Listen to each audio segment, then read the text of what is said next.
वसा जनसेवेचा। एकीकडे ग्रामीण विकासासाठी शासन कोट्यवधींचा निधी खर्च करत असल्याचा दावा करत असताना दुसरीकडे बुलढाणा जिल्ह्यातील जळगाव जामोद तालुक्यात मात्र सरकारी निधीची अक्षरशः उधळपट्टी आणि प्रशासकीय अणागोंदीचा धक्कादायक प्रकार समोर आला आहे। 15व्या वित्त आयोगातून बांधलेला एक पाईप कल्वर्ट पूल अवघ्या काही महिन्यातच जमीनदोस्त करून त्याच जागी पुन्हा नवीन पुलाचे काम सुरू करण्यात आले आहे।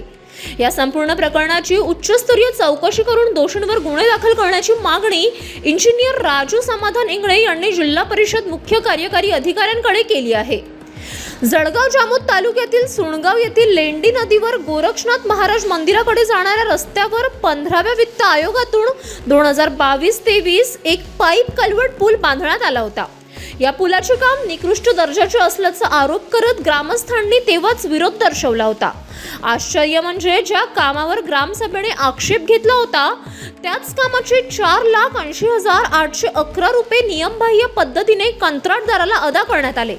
धक्कादायक बाब अशी की मार्च 2024 मध्ये पूर्ण झालेला हा पूल सप्टेंबर 2025 मध्ये अचानक तोडून टाकण्यात आला।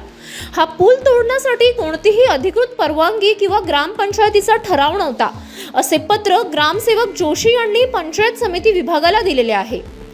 जुना पूल पाडून त्याच वादग्रस्त जागेवर आता पुन्हा 34.62 लाख रुपये खर्चून नवीन पूल आणि संरक्षण भिंतीचे काम सुरू करण्यात आले आहे। इंजिनियर राजू इंगळे यांनी याबाबत गंभीर प्रश्न उपस्थित केले आहेत। त्यामध्ये अवघ्या 5 ते 6 महिन्यांपूर्वी बांधलेला पूल तोडण्याची नौबत का आली? नियमबाह्य पद्धतीने 4.80 लाखांचे बिल अदा करणारे अधिकारी कोण?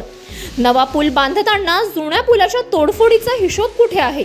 हे काम म्हणजे सरकारी तिजोरीवर दरोडा नाही का? असे गंभीर प्रश्न विचारले आहे। जसे की सर्व सुंगावासियांना माहितीच आहे की 2023 साली गोरक्षनाथ महाराज मंदिराकडे जाणाऱ्या लेंडी नदीवर एक छोटा पाईप कल्वर्ट बांधण्याचं काम सुरू करण्यात आलं होतं, परंतु हे काम अंदाजपत्रकानुसार नव्हतं किंवा अर्धवट होतं। त्यामुळे श्री विजय शत्रुघ्न वंडाडे आणि श्री गजानन मारुती धुळे यांनी तशी तक्रार ग्रामपंचायत पंचायत समितीला केली होती। त्यानंतर त्यांनी उपोषणही केले। उपोषणाच्या अंती त्यांना असं सांगण्यात आलं की हा पूल पूर्ण करून देण्यात येईल। तशा प्रकारचं आश्वासन मान्य गटविकास अधिकारी यांनी त्यांना दिलं होतं। त्यानंतर हा पूल पूर्ण पण करण्यात आला, पण हा पूल पूर्ण झाल्यानंतरच 1 वर्षानंतरच या पुलाचं खोदकाम करण्यात आलं। त्यानंतरही श्री विजय शत्रुघ्न वंडाडे यांनी ग्रामपंचायतला विचारलं का या पुलाच्या खोदकामाबाबत माहिती द्या, परंतु ग्रामपंचायतनी सांगितलं की या तक्रारीमुळे जिल्हा परिषद आणि पंचायत समितीच्या बांधकाम विभागात मोठी खळबळ उडाली आहे।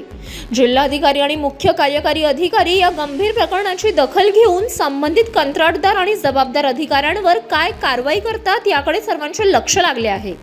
City news.